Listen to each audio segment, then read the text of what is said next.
Hariom Sahib today समाचारों में आपका स्वागत है। गुरुद्वारा सचखंड बोर्ड की समस्याओं को लेकर पूर्व बोर्ड अध्यक्ष सरदार शेर सिंह फौजी के आरोप।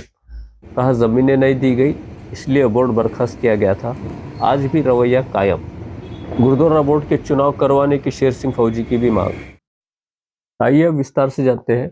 पिछले दिनों नांदेड़ स्थित गुरुद्वारा तथा सचखंड बोर्ड संस्था के चुनाव करवाने को लेकर जहां सरकार की नकारात्मक भूमिका सामने आई है, वहीं अब गुरुद्वारा सचखंड बोर्ड के पूर्व प्रधान सरदार शेर सिंह फौजी ने आरोप लगाया है कि गुरुद्वारा बोर्ड की स्थापना और चुनाव प्रलंबित रखने के पीछे राज्य सरकार की मंशा गुरुद्वारा सचखंड बोर्ड की जमीनों को लेकर है।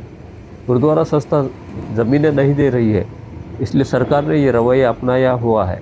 उन्होंने कहा कि वर्ष 2000 से सरकार नांदेड़ के सिखों के साथ सौतेला व्यवहार कर रही है। आइए जानते हैं उन्होंने क्या कहा। अभी हाल ही में जो उच्च न्यायालय ने गुरुद्वारा बोर्ड चुनाव के लिए प्रक्रिया शुरू करने का आदेश दिया, उसके संबंध में आपके क्या विचार है? गुरुद्वारा बोर्ड के बारे में, ये गुरुद्वारा बोर्ड 10 जुलाई 2000 को गवर्नमेंट ऑफ महाराष्ट्र ने बर्खास्त कर दिया। क्यों बर्खास्त किया, उसकी वजह है उस टाइम की गवर्नमेंट ऑफ महाराष्ट्र ने गुरुद्वारा बोर्ड को जो सो मेडिकल कॉलेज के लिए 7 एकड़ ज़मीन मांगा था। तो उस टाइम पे मैं अध्यक्ष था गुरुद्वारा बोर्ड का, तो उस टाइम पे मैंने ज़मीन देने से इनकार कर दिया। इनकार करने के बाद उन्होंने गुरुद्वारा बोर्ड को शोकास नोटिस दिया। शोकास नोटिस देने के बाद हमने उसका जवाब भी दे दिए, लेकिन जवाब सफिशेंट नहीं होने के कारण कारण बताकर उन्होंने गुरुद्वारा बोर्ड बर्खास्त कर दिया। तो लेकिन उन्होंने नोटिस देने के बाद हमने जो सो गुरुद्वारा बोर्ड को जो लगी हुई ज़मीन है मेडिकल कॉलेज की, उसको लगकर हमने रातों रात वहाँ गुरुद्वारा बना दिया, क्योंकि हमें पता था गवर्नमेंट बहुत बड़ी चीज़ है और गवर्नमेंट कुछ भी कर सकती। उस टाइम के गवर्नमेंट ने जो सो ये गुरुद्वारा बोर्ड बर्खास्त किया। उसके बाद वहाँ बर्खास्त करके फिर टेम्पररी कड़म पाटिल एडिशनल कलेक्टर थे, उनको यहाँ पर उन्होंने अपना प्रतिनिधित्व बना के मतलब चेयरमैन बनाकर उन्होंने भेज दिया। उस टाइम के बाद जो सिलसिला चालू हुआ वो 2000 से वो सिलसिला आज तक 2024 तक कंटिन्यू चले आ रहा, जबकि हमारा एक्ट में क्लियर कट लिखा हुआ है कि भाई सम टाइम, कुछ टाइम के लिए गुरुद्वारे में प्रशासक ला सकते, लेकिन गवर्नमेंट अपनी मनमानी कर रही है। और मेरा ये कहना है कि इनके लिए जो अवमानना याचिका हमारे नंबरदार ने डाले वाले हैं, उसके बाद पहले भी एक बार ऑर्डर हुआ था कि भाई गुरुद्वारा बोर्ड जो सो गुरुद्वारा बोर्ड बनाने के लिए 3 आदमी का इलेक्शन लो और गुरुद्वारा बोर्ड की तैयारी करो और गुरुद्वारा बोर्ड बनाओ। उसके बाद भी नहीं बना। उसके बाद फिर और एक इन्होंने याचिका डाली, उसके बाद भी उन्होंने जो सो गवर्नमेंट ऑफ महाराष्ट्र ने बोला हाँ भाई देखेंगे, करेंगे, कराएंगे, उन्होंने कुछ भी नहीं किया।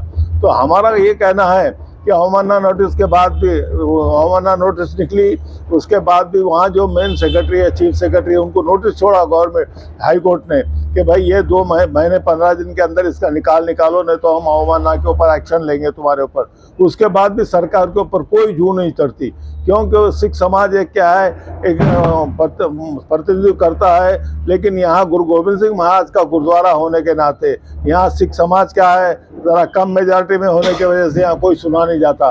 पंजाब में सिख समाज ज़्यादा है, वहाँ पर सुना जाता है, दिल्ली में ज़्यादा है, उनका सुना जाता है। लेकिन यहाँ की महाराष्ट्र सरकार है, कोई भी सरकार आवे, चाहे कांग्रेस की आवे, शिवसेना की आवे या बीजेपी की आवे, वो सब सरदारियों को सिर्फ जो सो गुरुद्वारे की ज़मीन होना, गुरुद्वारे की ज़मीन दो, उनके हाजी करो, तब जाके गुरुद्वारा बोर्ड चल सकता। लेकिन हमारा एक्ट को तो लपेट कर रख दिया। एक्ट में क्लियर कट लिखा हुआ है कि कुछ टाइम के लिए, लेकिन ये मानते ही नहीं है सरकार। और सिख समाज का कोई सुनवाई है ही नहीं, वहाँ जाओ सुनने वाला कोई है नहीं सिख समाज का। हमारा कोई प्रतिनिधित्व नहीं है, हमारा कोई एमएलए नहीं है, कुछ भी नहीं है। और इसीलिए ये गवर्नमेंट ऑफ महाराष्ट्र को चाहिए कि भाई सिख समाज का गुरुद्वारे को ना आपके तरफ से कोई 10 पैसे का कोई यहाँ हमारे पास ग्रांट दिया हुआ है, कुछ भी नहीं, लेकिन हमेशा गुरुद्वारा बोर्ड ही गवर्नमेंट ऑफ महाराष्ट्र को मदद करता। कहीं भी फ्लड आया, कुछ भी आया, क्या भी आया, तो गुरुद्वारा बोर्ड वहाँ लंगर चलाता, गुरुद्वारा बोर्ड पैसे देता, गुरुद्वारा बोर्ड जो चाहे करता, गुरुद्वारा बोर्ड हर तरह की मदद करता। और उसके बावजूद भी जो सो गुरुद्वारा बोर्ड को गवर्नमेंट ऑफ महाराष्ट्र तंग करती। तंग क्या करती है, ख़त्म कर दी और अपने हाथ में ले ली, और अपने चाहते को यहाँ पर जो सो अपने जो चाहते हैं उनके ख़ास आदमी हैं, उनको यहाँ पर गुरुद्वारा बोर्ड का चेयरमैन बना के भेज देती। वो सिखों के ऊपर नाजायज़ तरीके से ये उन्होंने कब्जा किया हुआ है और ये कब्जा हटना चाहिए।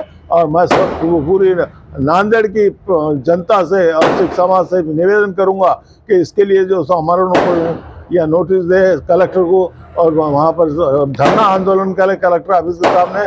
मैं खुद भी आके बैठूंगा, लेकिन ये गवर्नमेंट ऑफ महाराष्ट्र का दखल अंदाजी गुरुद्वारा बोर्ड की तरफ से ख़त्म करना चाहिए।